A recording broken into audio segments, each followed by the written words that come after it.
Yotox anti-moustique pour le corps, les vêtements, les rideaux et draps vous protège contre les moustiques chez l'adulte et l'enfant. Val d'Afrique vous a offert votre journal de la santé.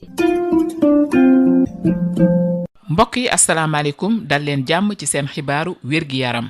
États-Unis génn na officiellement organisation mondiale de la santé di OMS loolu nag mi ngi am alxames ñaar fukki fan ak ñaar ci weeru janvier.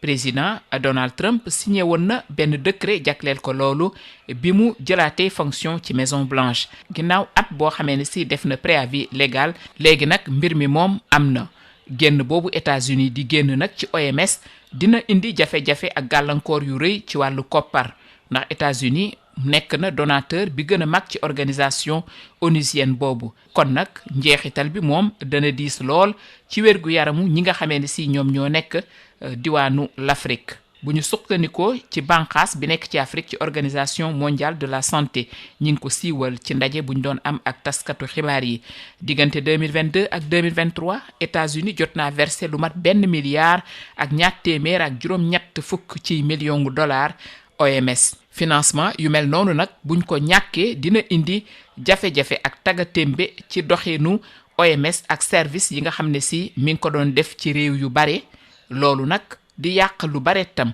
ci progrès maanaam jéego yi nga xam ne si def nañ ko ci xeex jàngoro yu bare bu ñu sukkandikoo ci docteur Abdourahmane Diallo nekk directeur bu gestion des programmes OMS ci dendu Afrique.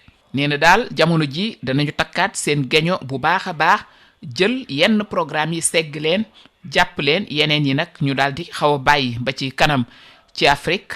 waa États-Unis ñi ngi doon dimbale projet yu am solo yu mel ni xeex VIH ak sida jàngoroy sëqat su tarsi lompoñ ñu naan ko poliomyélite sibiru ak yeneen jàngoro yoo xamee ne si ay maladies infectieuses tropicales yoo xamee ne dañ leen xawoon a soofental su fekkee sukkandiku nañ ba tey ci kàddu docteur Diallo looloo tax nag ñoom jiitu OMS yi danañ fas yéene sax daje ci weeru février bi ci ndorteli ngir daal di seet naka la ñuy organiser woo gannaaw génnuk États-Unis wax nañ ne sax nag soo moytuwul ñu bare danañu dakkal seeni xëy ci at mi daanaka lu mat 2,3 poste danañ ko supprimer ci àddina bi wërngal këpp li moo nekkoon seen xibaar ci wàllu wér-gi-yaram jaageen jëf ci déglu bi ñu jox leen dig daje ba beneen.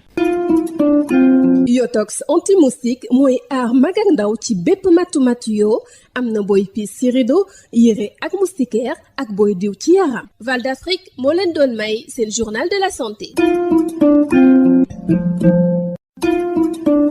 Yotox anti-moustique pour le corps, les vêtements, les rideaux et draps vous protège contre les moustiques chez l'adulte et l'enfant. Val d'Afrique vous offre votre journal de la santé. Bonjour et bienvenue dans Info Santé.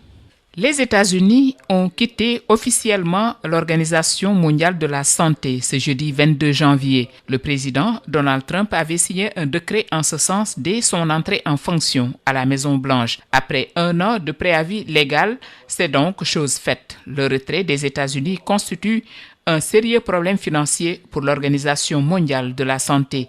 Les États-Unis étaient de loin le principal donateur de l'organisation onusienne et les conséquences seront lourdes pour la santé des Africains, a prévenu la branche Afrique de l'OMS lors d'une conférence de presse. Rien qu'en 2022 et 2023, les États-Unis ont versé plus $1,280 milliard à l'OMS. Malheureusement, perdre ces financements entraîne des perturbations majeures dans les services rendus au pays et compromet les progrès réalisés jusqu'à présent, déplore le docteur Abdourahmane Diallo, directeur de la gestion des programmes à l'OMS Afrique. Il va donc falloir se serrer la ceinture et privilégier certains programmes au détriment d'autres. En Afrique, les États-Unis soutenaient des projets majeurs comme la lutte contre le VIH et le sida, la tuberculose, la poliomyélite ou encore le paludisme et toutes les maladies infectieuses tropicales négligées, précise toujours Dr Abdourahmane Diallo. Les dirigeants de l'OMS doivent se réunir début février pour décider comment s'organiser sans les États-Unis.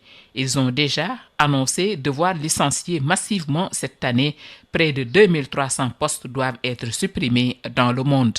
C'en est tout pour Info Santé. Merci de l'avoir suivi. Nous vous donnons rendez-vous pour un nouveau numéro.